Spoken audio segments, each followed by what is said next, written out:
तो पिछली वीडियो में मैंने 10.3 पूरा क्वेश्चन सॉल्व करा दिया था, पूरा सॉल्व हो गया है। और उसके पहले उसके बाद मैंने एक वीडियो बनाई थी 10.4 इंट्रोडक्शन की, ठीक है। तो 10.3 खत्म हो गया, 10.4 का इंट्रोडक्शन खत्म हो गया। अब यहाँ से 10.4 का सॉल्यूशन बताना है। सबसे पहला क्वेश्चन क्या दिया हुआ है, फाइंड करना है ए वेक्टर क्रॉस बी वेक्टर, ठीक है। और ए वेक्टर दिया हुआ है i cap minus 7j cap plus 7k cap, B vector दिया हुआ है 3i cap minus 2j cap plus 2k cap, ठीक है। मैंने फॉर्मूला लिखवा दिया था इंट्रोडक्शन में, लेकिन सॉल्व करने का मेथड नहीं बताया था इंट्रोडक्शन में, ठीक। देखो वो भी एग्जांपल लेके ही करना पड़ता है, और पहला क्वेश्चन ये है तो यही से बता देता। तो mod of a vector cross B vector निकालना है, तो हमें सबसे पहले क्या निकालना है, ए वेक्टर क्रॉस बी वेक्टर। इसको हम लोग निकालते हैं डिटरमिनेंट मेथड से। यहां हम लिखेंगे आई कैप, इसके बगल लिखेंगे जे कैप, उसके बगल लिखेंगे के कैप, ठीक है। अगर ए वेक्टर यहां है तो पहले ए वेक्टर के कंपोनेंट लिखेंगे। ए वेक्टर के आई के साथ क्या है, कुछ नहीं है तो 1, जे के साथ क्या है, ये 7, लेकिन अगर ये माइनस लगा हुआ है तो लिखेंगे -7। के साथ क्या है 7। उसी तरह आई के साथ क्या है 3 बी वेक्टर का, जे के साथ क्या है -2, के साथ क्या है 2, ठीक है।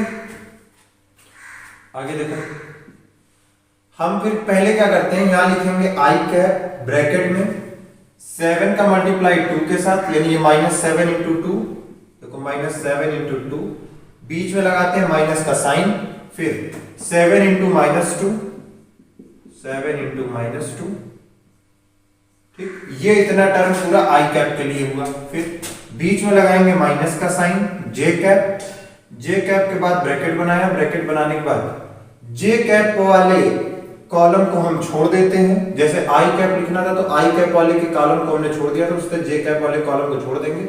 1 का मल्टीप्लाई 2 से, 1 इंटू 2, बीच में लगाया माइनस साइन, ये माइनस साइन कंपलसरी है। फिर इस 7 का मल्टीप्लाई इस 3 से, तो 7 3 जा 21, फिर प्लस के कैप, ये ऐसे चलता है, प्लस माइनस प्लस, ठीक है।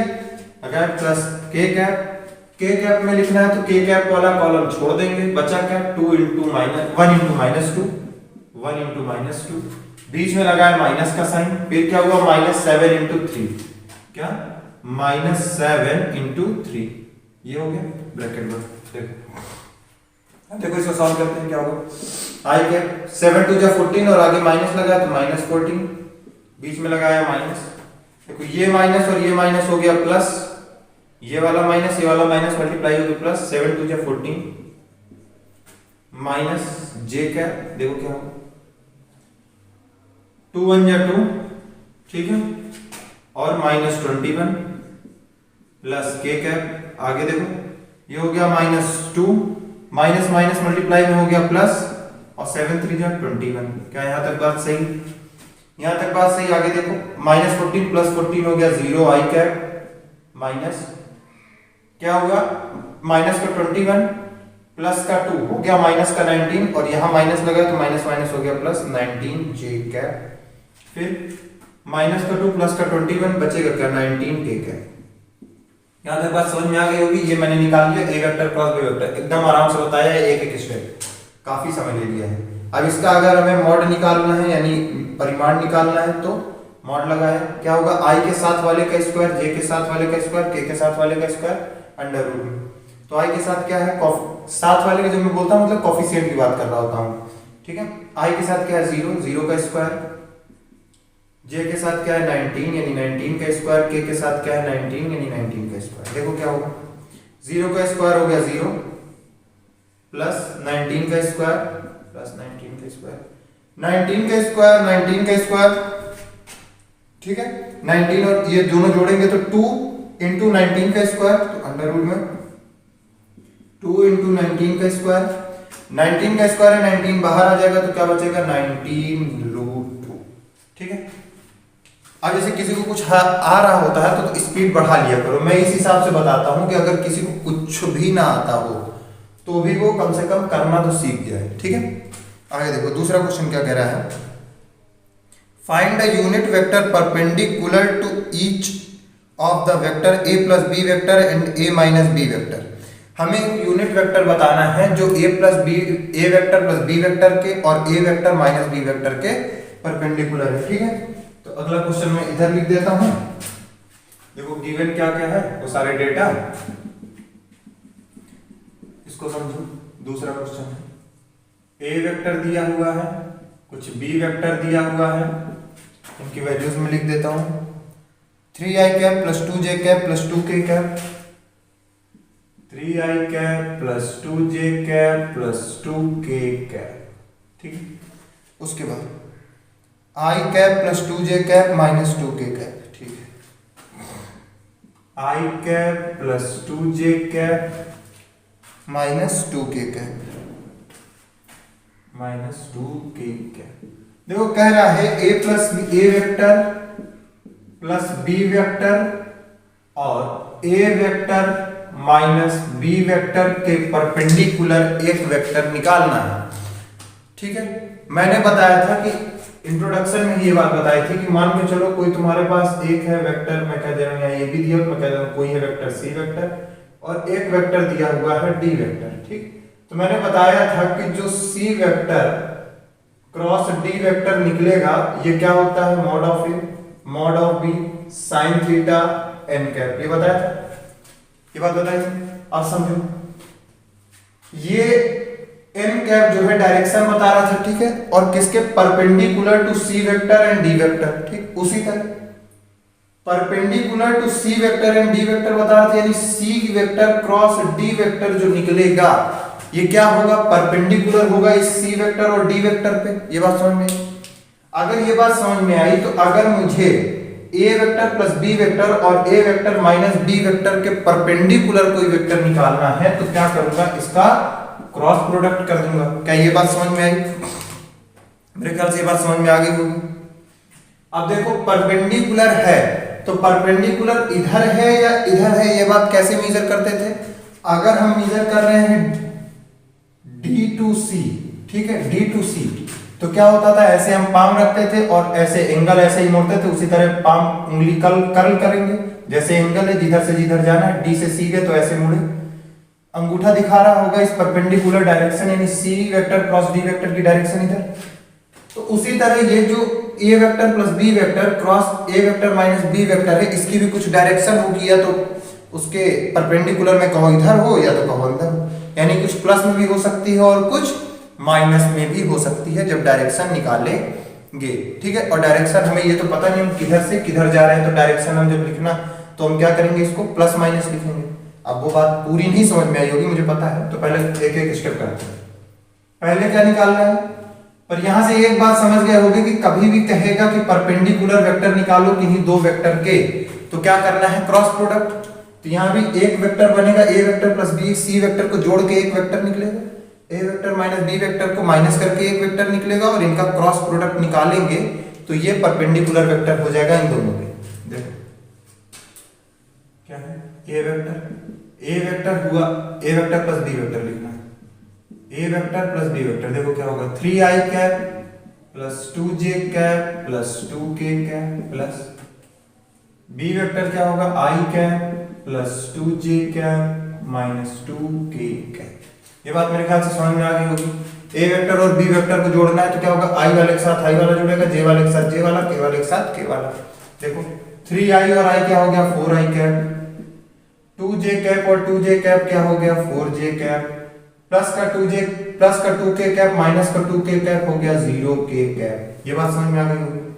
अब क्या निकालना है, नाउ हमें निकालना है ए वेक्टर माइनस बी वेक्टर, ए वेक्टर माइनस बी वेक्टर। देखो ए वेक्टर लिखेंगे 3i cap plus 2j cap, 3i cap plus 2j cap minus 2k cap minus bracket लगाया बी वेक्टर, और बी वेक्टर क्या है, i cap plus 2j cap minus 2k cap, i cap plus 2j cap minus 2k cap.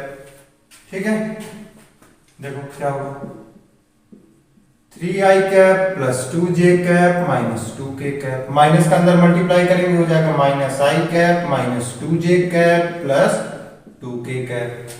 ठीक है, minus का multiply कर दिया, plus वाला माइनस हो गया, माइनस वाला प्लस हो गया। अब देखो अब क्या होगा, आई का आई वाले के साथ माइनस, मतलब 3i कैप माइनस आई कैप हो गया 2i कैप, 2j कैप और माइनस 2j कैप हो गया 0j cap, minus 2k cap, minus है ये प्लस है, ये दिया हुआ है प्लस, ठीक है। तो प्लस का 2k कैप प्लस का 2k कैप हो गया 4k कैप, ठीक है। अब इस वेक्टर को अगर मैं चाहूं तो कह सकता हूं c वेक्टर, और इस वेक्टर को मैं चाहूं तो क्या कह सकता हूं d वेक्टर। और हमें एक वेक्टर बताना है जो c वेक्टर और d वेक्टर के परपेंडिकुलर हो, तो परपेंडिकुलर निकालने के लिए इनका क्रॉस प्रोडक्ट करते हैं, तो अब इनका क्रॉस प्रोडक्ट कर देंगे। मैंने a प्लस b को c वेक्टर कह दिया है और a माइनस b को d वेक्टर, तो क्या करूंगा now c vector cross d vector क्या होगा i cap j cap k cap. यहां तक बात समझ में आई? यहां तक मेरे ख्याल से दिक्कत नहीं होगी। देखो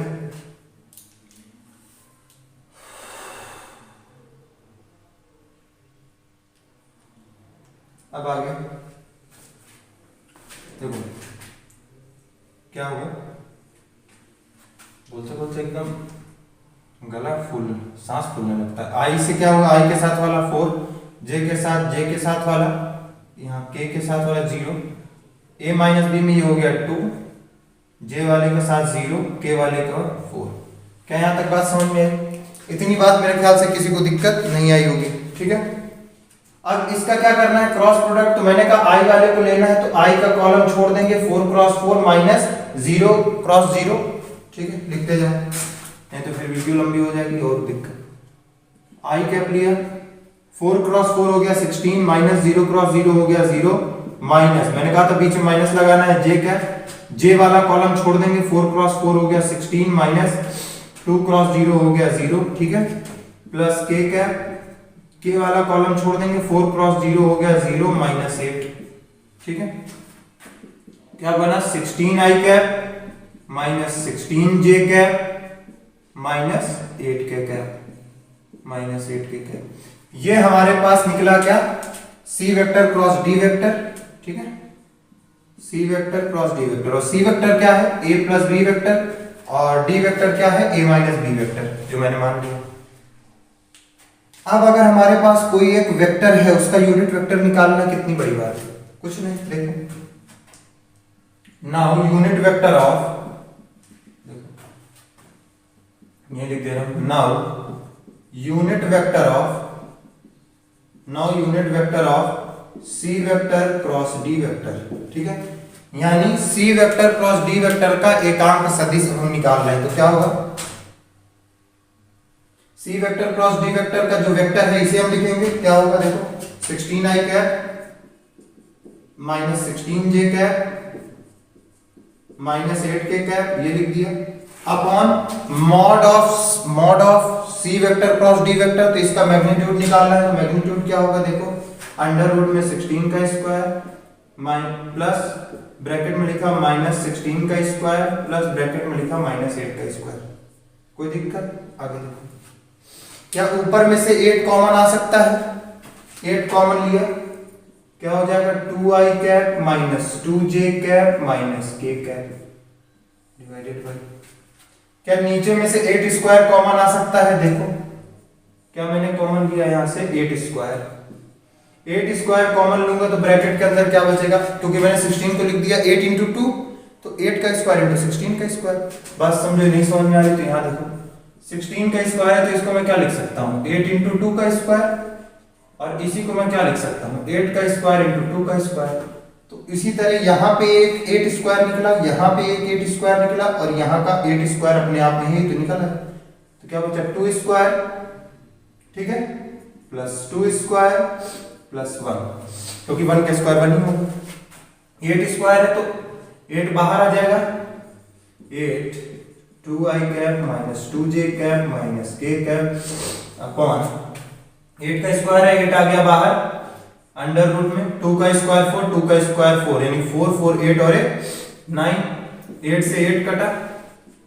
आगे देखो क्या होगा 2i cap plus minus 2j cap minus k cap upon under root 9 है तो बाहर क्या आ जाएगा रूट से 3।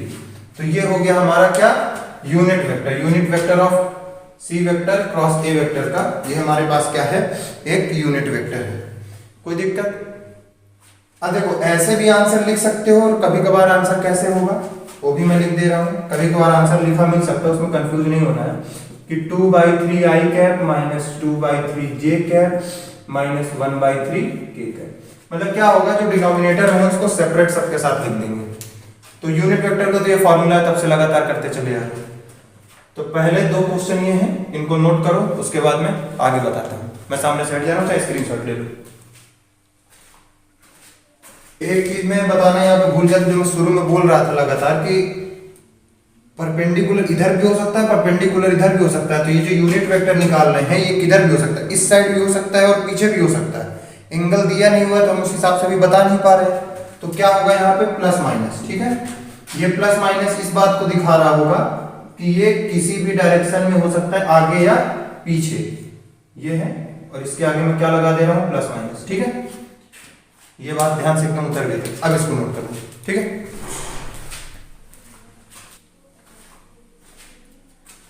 तो मेरे ख्याल से पीछे वाला पूरा नोट कर लिए होगे। अब क्या है, हमको शुरू करना है क्वेश्चन नंबर 3। क्वेश्चन नंबर 3 में दिया हुआ है ए वेक्टर एक यूनिट वेक्टर है और आई कैप के साथ जो एंगल बन रहा है, यानी आई कैप के साथ जो एंगल बन रहा है वो π/3, जे कैप के साथ जो एंगल बन रहा है π/4। तो कितना एंगल बनेगा के कैप के साथ? तबीयत थोड़ी डाउन है। कितना एंगल बनेगा के कैप के साथ और ए वेक्टर बताना है, ठीक है। देखो क्या होगा, पहले देखो वी नो दैट क्या होगा, cos square alpha plus cos square beta plus cos square gamma. इसको थीटा घटा गामा कर लो, अल्फा बीटा गामा ही पढ़े, अल्फा बीटा गामा को क्या होता है 1। यानी ये जो डायरेक्शन रेशियो होता है, यानी दिक् कोज्जाएं होती हैं, ये 1 के बराबर होती है। अच्छा हिंदी में नहीं बताया, ये भी देख लो। दिया है ए वेक्टर एक एकांक सदिश है, आई के साथ π/3 कोण बना रहा है, जे के साथ π/4 कोण बना रहा है। गामा कितना बनाएगा, गामा कितना होगा के साथ, ठीक है। हमें पता है कि cos square alpha, cos square beta और cos स्क्वायर गामा 1 होता है, मतलब डायरेक्शन रेशियोज का स्क्वायर 1 होता है, ठीक है। ये बात समझो। अब इसके आगे देखो, इसे सॉल्व में कैसे कर रहा हूं, ये कहना क्या चाह रहा है। ये हो गई x y z axis, x y z, यानी ये क्या हो गया आई कैप, ये क्या हो गया जे कैप, ये क्या हो गया के कैप। कुल मिला के बात ये मान चलो यहाँ पे कोई वेक्टर है जिसकी वजह से ये पोजीशन वेक्टर बन रहा है हमारा ए वेक्टर, ठीक है। अब अगर ये ए वेक्टर बन रहा है तो ये ए वेक्टर का ही कोण दे रहा है, यानी एंगल दे रहा है आई के साथ, यानी एक्स एक्सिस के साथ, जे के साथ, इसका मतलब है वाई एक्सिस के साथ, और के साथ निकालना है, यानी जेड एक्सिस के साथ निकालना है, ठीक है। ये बात दिया होगा, आई का मतलब एक्स एक्सिस के साथ, जे का मतलब वाई एक्सिस के साथ, और के का मतलब जेड एक्सिस के साथ निकालना है। हमने लिख दिया, ये इसका फॉर्मूला होता है। आगे देखो, cos square alpha, cos alpha कितना होगा, पहली बात तो अल्फा देखो, अल्फा कितना है π/3, क्योंकि आई के साथ जो एंगल है उसी को मैं क्या कहूंगा अल्फा, जे के साथ जो एंगल है उसी को मैं क्या कहूंगा बीटा। तो cos square π/3 plus cos square beta, cos square beta कितना है π/4, अगर पूरा पढ़े होगे एकदम शुरू से तो मेरे ख्याल से इसमें अब दिक्कत नहीं आने वाली। अल्फा बीटा गामा किसे कह रहा हूं, cos square gamma is equals to 1। π/3 कितना होता है 60 डिग्री, और cos 60 की वैल्यू होती है 1/2, ठीक है। तो ये क्या हो जाएगा 1/2 का स्क्वायर, देखो 1/2 का स्क्वायर प्लस cos स्क्वायर π/4 की वैल्यू होती है, cos π/4 की वैल्यू होती है 1, तो 1 का स्क्वायर हो जाएगा plus cos square gamma is equals to 1। देखो क्या होगा, ये हो जाएगा 1/4 और ये क्या हो जाएगा 1 plus cos square gamma is equals to 1। कोई दिक्कत, एलसीएम ले लो, क्या हो जाएगा 4 plus 1 plus 4/4 plus cos square gamma is equals to 1। 4 1 5/4 plus cos square gamma is equals to 1। किसको उधर ट्रांसफर करो, cos square gamma is equals to 1 minus 5/4। क्या हो जाएगा 1 माइनस 5/4। कोई दिक्कत मेरे ख्याल से नहीं होगी। तो इसमें देखो, हाँ जुकाम की वजह से बड़ा दिक्कत है, ये वाला चीजें थोड़ा देख लेना। cos स्क्वायर पाई बाई 4 की वैल्यू होती है 1/√2, क्या 1/√2 का स्क्वायर, ये क्या हो जाएगा 1/4 प्लस 1/2 का स्क्वायर, 1/4 हो जाएगा 1/2 प्लस cos स्क्वायर गामा। चलो आज का लास्ट ही क्वेश्चन है, क्या हो जाएगा 4 एलसीएम आ जाएगा, 4 ले लिया एलसीएम, यहाँ होगा 1, यहाँ हो जाएगा 2 2 जा, ऊपर 2 का multiply plus cos square gamma is equals to 1, 2 1 कितना हो गया 3/4 plus cos square gamma is equals to 1। इसको उधर भेजेंगे क्या हो जाएगा cos square gamma is equals to 1 minus 3/4, क्या हो जाएगा 4 माइनस 3/4, एलसीएम लिया 4 एलसीएम लिया तो 4 माइनस 3/4। अब इसके बाद इधर से लाइन खींच लेते हैं तो आगे बताते हैं। देखो क्या हो जाएगा cos square gamma is equals to 1/4, square हटाएंगे उधर रूट लगाएंगे, cos gamma is equals to 1/4 का अंडर रूट, ये क्या हो जाएगा cos gamma is equals to 1/2, तो गामा ये कितने की वैल्यू होती है 60 डिग्री की, 1/2 कितने की होती है 60 डिग्री की, 60 डिग्री की, तो गामा कितना होगा π/3, गामा कितना निकलेगा π/3। मेरे ख्याल से इसमें कोई समस्या नहीं होगी। अगर गामा π/3 निकला है तो इसके पहले मैंने जब इंट्रोडक्शन वीडियो बनाया था 8.2 का, हाँ 8.2 का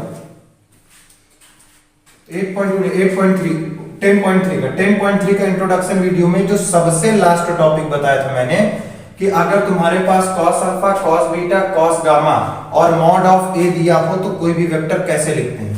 तो यहां पे एक चीज और गिवन है, here given mod of a vector is equals to 1। 10.3 का इंट्रोडक्शन है, सबसे लास्ट में मैंने यही चीज बताई है कि कोई भी वेक्टर कैसे लिखते हैं। देखो क्या होगा मॉड ऑफ ए ब्रैकेट में cos alpha i cap plus cos beta j cap plus cos gamma k cap, ठीक है, मैंने यही सबसे बात बताई है, ठीक। cos ओ मॉड ऑफ ए वेक्टर का क्या होती है, मॉड ऑफ ए वेक्टर की वैल्यू क्या होती है, यहां पे दी हुई है कि यूनिट वेक्टर है यानी एकांक सदिश है तो वैल्यू हो गई 1। cos अल्फा कितना है π/3 यानी 1/2 i cap plus cos beta कितना होगा π/4 और cos π/4 की वैल्यू होती है 1/√2। चाहो तो ये मैं डायरेक्ट लिख रहा हूं, इसको डायरेक्ट ना लिख के एक स्टेप और बढ़ा दे रहा हूं, कुछ के समझ में नहीं आ रहा होगा।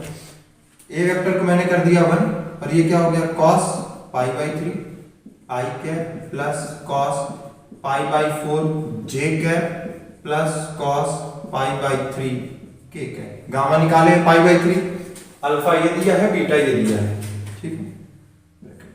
1 का मल्टीप्लाई करेंगे तो 1 का मल्टीप्लाई करेंगे तो जो वैल्यू दी है वही रहेगी। अब देखो cos π/3 की वैल्यू क्या होती है 1/2 यानी 1/2 i कैप प्लस cos π/4 की वैल्यू होगी 1/√2 j कैप प्लस cos π/3 की वैल्यू होगी 1/2 k कैप। यही हमारे ए वेक्टर है और ए वेक्टर के कंपोनेंट्स पूछे हैं तो इसके कंपोनेंट्स क्या होंगे i 1/2 1/√2 और 1/2 i j k के कंपोनेंट्स। मेरे ख्याल से यहां तक कोई दिक्कत नहीं होगी, मतलब इस बात को लिखना है कि कंपोनेंट्स ये हैं, components of a vector, components of a vector यानी ए वेक्टर के घटक क्या हैं 1/2 1/√2 1/2, ठीक है। तो 3 क्वेश्चन तक हो गया, एकदम आसान था। पहले मैंने बताया ए वेक्टर क्रॉस बी वेक्टर, बड़ी दिक्कत है इसीलिए सब। चलो ए वेक्टर क्रॉस बी वेक्टर बताया। दूसरा मैंने बताया कि कोई भी वेक्टर दिया हो अगर प्लस करके माइनस करके अगर कह रहा है, कभी भी वो कह रहा है परपेंडिकुलर बताओ यानी लंबवत वेक्टर बताओ, तो लंबवत वेक्टर बताना है तो क्या होगा उनका क्रॉस प्रोडक्ट निकाल लो, ठीक है। यूनिट वेक्टर निकालना पता ही है, वो दिया गया vector upon mod of vector यानी जो वेक्टर दिया है बटे उसका परिमाण, ये बात पता है। तीसरा वेक्टर क्या है, अगर दो वेक्टर के मतलब दो कंपोनेंट के साथ एंगल दिए हो जैसे i के साथ और j के साथ, या फिर मैं ये कहूं दो अक्ष के साथ, क्योंकि आई एक्स एक्सिस के लिए बोल रहा होगा, जे वाई एक्सिस के लिए बोल रहा होगा। तो एक्स और वाई एक्सिस के साथ एंगल दिया तो तीसरी एक्सिस के साथ एंगल निकालना है, तो ये वाला फार्मूला लगा देना है, cos square alpha plus cos square beta plus cos square gamma equals to 1। सारी वैल्यू रखा, वैल्यू एकदम याद कर लेना, जैसे मेरे से भी थोड़ा सा ये गलती हो गया था, मेरे को tan पाई बाई 4 चलने लगा था दिमाग में, तो मैंने 1 लिख दिया था। तो ये 1/√2 होगा, पूरी वैल्यू निकालेंगे, cos गामा की वैल्यू है 1/2, गामा क्या होगा पाई बाई 3। फिर ए वेक्टर पूछ रहा है, तो ए वेक्टर निकालने का ये फार्मूला है, फार्मूले में वैल्यू रखो, आंसर पाओ। और अगर कुछ समझ में ना आया हो तो कमेंट कर देना, और पीछे का वीडियो एक बार देख लेना, मैंने जहाँ पे ये बताया है 10.3 इंट्रोडक्शन का सबसे लास्ट पार्ट यही है, आखिरी का 5 मिनट देख लेना, उसमें यही बताया है। ठीक है, थैंक यू।